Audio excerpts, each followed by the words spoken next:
హుటాహుటిని ద్రోణుడప్పుడు థటాలు మన తరలి వచ్చి పక్షపాత బుద్ధితో దక్షిణ ఇమ్మన్నాడు. ఎదుట నిలిచిన గురుని పదమంతి ఏమివ్వగలవాడననే ఏకలవ్యుడు.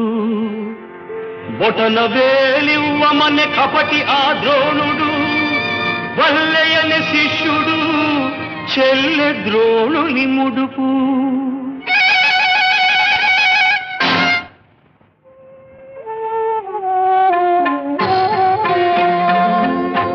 ఎదుకలవాడు అయితేనేమి గురి కలవాడే మొనగాడు. వేలునిచ్చి తన విల్లును విడిచి వేలుపుగా ఇలా వెలిగాడు. అందుకే కృషి ఉంటే మనుషులు